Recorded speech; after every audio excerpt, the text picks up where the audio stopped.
നമ്മുടെ ഗീതു മോഹൻദാസ് സംവിധാനം ചെയ്ത റോക്കിംഗ് സ്റ്റാർ യാഷ് അഭിനയിച്ച ടാസ്കിക് കണ്ടിട്ട് വരുന്ന വഴിയാണ്. ഓണമായിട്ട് നല്ലൊരു സമ്മാനമാണ് നമുക്ക് കിട്ടിയത്. അത് ഞാൻ ജീവിതകാലം മൊത്തം ഈ ഒരു നന്ദി ചേച്ചിയോട് ഞങ്ങൾ മലയാളികൾക്ക് ഉണ്ടാവും. Hi guys, welcome back to new video. എല്ലാവർക്കും പുതിയൊരു വീഡിയോയിലേക്ക് സ്വാഗതം. KGF താരം യഷ് നായകനായെത്തി മലയാളിയായിട്ടുള്ള ഗീതു മോഹൻദാസ് സംവിധാനം ചെയ്ത ടോക്സിക് കണ്ട ആരെങ്കിലും ഉണ്ടെങ്കിൽ ആ ഒരു ചിത്രത്തെക്കുറിച്ചുള്ള നിങ്ങളുടെ അഭിപ്രായം ഒന്ന് കമന്റ് ആയിട്ട് രേഖപ്പെടുത്താൻ മറക്കരുത്. കാരണം മറ്റൊന്നുമല്ല, ഈ ഒരു സിനിമയുടെ റിവ്യൂ ഞാൻ എടുത്തു വെച്ച് നോക്കിയിട്ട് ഒരു പോസിറ്റീവ് റിവ്യൂ പോലും ആരുടെയും ഭാഗത്തു നിന്നും ഉണ്ടായിട്ടില്ല. മലയാളത്തിൽ നിന്നല്ല, തമിഴിലും തെലുങ്കിലും എല്ലാം തന്നെ നെഗറ്റീവ് റിവ്യൂ തന്നെയാണ് ഈ സിനിമയ്ക്ക് ലഭിച്ചുകൊണ്ടിരിക്കുന്നത്. യഷ് എന്ന് പറയുന്ന ഒരു പാൻ ഇന്ത്യൻ സൂപ്പർ താരത്തിന്റെ ഒരു സിനിമയ്ക്ക് ഇത്രത്തോളം നെഗറ്റീവ് റിവ്യൂ കിട്ടുക എന്ന് പറയുന്നത് അദ്ദേഹത്തിന്റെ സ്റ്റാർഡത്തെ പോലും ബാധിക്കുന്ന തരത്തിലേക്ക് കാര്യങ്ങൾ കൊണ്ടെത്തിക്കും. അത് നമുക്ക് എല്ലാവർക്കും അറിയാം. പക്ഷേ അൺഫോർച്ചുനേറ്റ്ലി അദ്ദേഹത്തിന്റെ പുതിയ ചിത്രമുള്ള ടോക്സിക് ഒരു നിലവാരമില്ലാത്ത സബ്ജക്റ്റായി പോയി എന്നുള്ള വിമർശനമാണ് നമ്മുടെ ഇന്ത്യയിലൊട്ടാകെ ഇപ്പോൾ നടന്നുകൊണ്ടിരിക്കുന്നത്. നമുക്കറിയാം, മലയാളിയായിട്ടുള്ള ഗീതു മോഹൻദാസ് ആണ് ഈ ഒരു സിനിമയുടെ സംവിധായക. ഈ ഒരു സിനിമയുടെ ട്രെയിലർ പുറത്തേക്ക് വന്ന അന്ന് മുതൽ Geethu Mohandas എയറിലാണ്.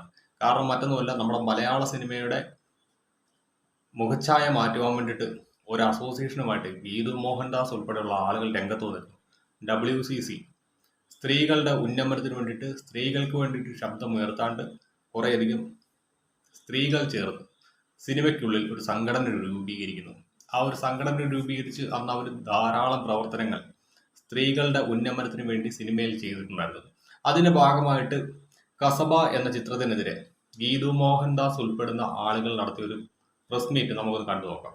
All know the cinema and I wouldn't want to say it. And one of Kasaba is a movie that I unfortunately watched. And with all due respect to all the technicians who worked in the film, I was definitely disappointed to watch an actor par excellence, whom many films of his have watched, who happened to say certain dialogues which were not only derogatory but most saddening to a woman in a... നിങ്ങൾ എല്ലാവരും കാണുകയാണ് ഈ ഒരു press മീറ്റിനകത്ത് say എന്ന് പറഞ്ഞുകൊണ്ട് പാർവതി തിരുവോത്തിനെ കുറിച്ച് ആ സിനിമയുടെ പേരെടുത്ത് പറയിപ്പിച്ച വ്യക്തിയാണ് ഈ പറയുന്ന ഗീതു മോഹൻദാസ്. അതായത് കസബ എന്ന് പറഞ്ഞ സിനിമയുടെ ഒരു സീൻ സ്ത്രീ വിരുദ്ധത ഉള്ള ഒരു സീനായിരുന്നു. അതിനകത്ത് ഒരു വനിതാ പോലീസ് ഉദ്യോഗസ്ഥയുടെ പാൻറിൽ കയറി മമ്മൂട്ടിയുടെ നായക കഥാപാത്രം പിടിക്കുന്ന ഒരു സീനുണ്ട്. ആ ഒരു സീനെ കുറിച്ചാണ് പാർവതി തിരുവോത്ത് മാധ്യമങ്ങളോട് പറയുന്നത്. ആ ഒരു സിനിമയുടെ പേര് താൻ പറയാണ്ട് താല്പര്യപ്പെടുന്നില്ല എന്ന് പറയുമ്പോൾ ഗീതു മോഹൻദാസ് നിർബന്ധിച്ചാണ് പാർവതിയെ കൊണ്ട് ആ ഒരു പേര് പറയുന്നത്. അങ്ങനെയുള്ള ഗീതു മോഹൻദാസിന്റെ ടോക്സിക് എന്ന് പറയുന്ന സിനിമയുടെ ട്രെയിലർ പുറത്തേക്ക് വന്നതിന് തൊട്ട് പിന്നാലെ ഈ പറയുന്ന WCC എന്ന് പറയുന്ന സംഘടനയുടെ ഉദ്ദേശ ശുദ്ധി പോലും ചോദ്യം ചെയ്യപ്പെട്ടു. കാരണം മറ്റൊന്നുമല്ല, ഈ ടോക്സിക് എന്ന് പറയുന്ന സിനിമ നിങ്ങളൊന്ന് എടുത്തു വെച്ച് കണ്ടു നോക്കിയാൽ മതി. അതിന്റെ ട്രെയിലറിൽ തന്നെ ഉണ്ട്. സെക്സ് എന്ന് പറയുന്ന ഒരു കണ്ടന്റിനെ ബേസ് ചെയ്ത് മാത്രം എടുത്തിരിക്കുന്ന ഒരു ചിത്രമാണ് ഈ ഒരു ടോക്സിക് എന്ന് നമുക്ക് പറയാതിരിക്കാൻ പറ്റില്ല. ഇന്ന് ഈ ഒരു സിനിമ കണ്ടിറങ്ങിയ ആളുകളുടെ എല്ലാവരുടെയും പ്രതികരണം ഞാൻ കണ്ടതാണ്. ആ ഒരു പ്രതികരണത്തിൽ നിന്ന് എനിക്ക് മനസ്സിലായ ഒരു കാര്യമെന്ന് പറയാം, ഈ ഒരു സിനിമ പക്ക ഒരു അഡൽട്ട് സിനിമയാണ്.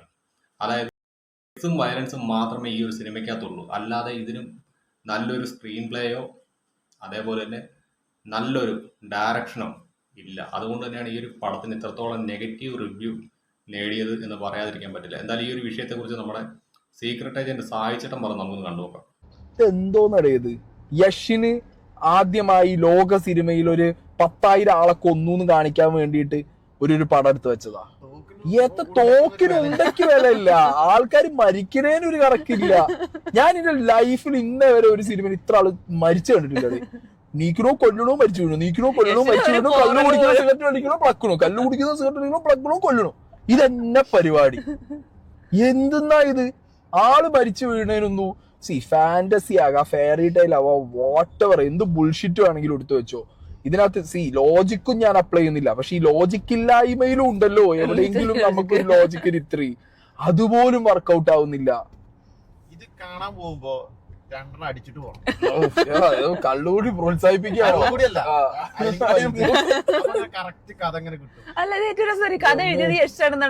എനിക്കറിയാൻ പാടില്ല, ഗീതു മോഹൻദാസ് ആണെന്നാണ് എന്റെ അറിവ്. ഗീതു മോഹൻദാസ് എന്തായാലും ഇതിനകത്ത് സത്യാവസ്ഥ നമുക്കറിയില്ല ആരാണ് ഈ കഥ എഴുതിയിരുന്നത്. എന്തായാലും ഈ കഥ എഴുതിയ നോർമൽ മൈൻഡിൽ ഇരുന്നല്ല ഈ കഥ എഴുതിയിരിക്കുന്നത്.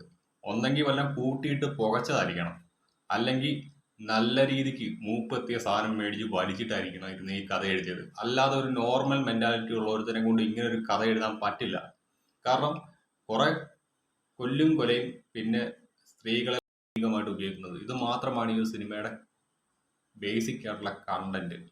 അതുകൊണ്ടൊക്കെ എങ്ങനെ ഒരു ചിത്രം ഓടിക്കാൻ പറ്റുമെന്നുള്ള കാര്യത്തിൽ എനിക്ക് സംശയം കേട്ടോ. എന്നാൽ ഈ ഒരു വിഷയത്തിനകത്ത് നിങ്ങളുടെ അഭിപ്രായം അതെന്തായാലും ഒന്ന് കമന്റ് ആയിട്ട് രേഖപ്പെടുത്താണ്ട് മറക്കരുത്.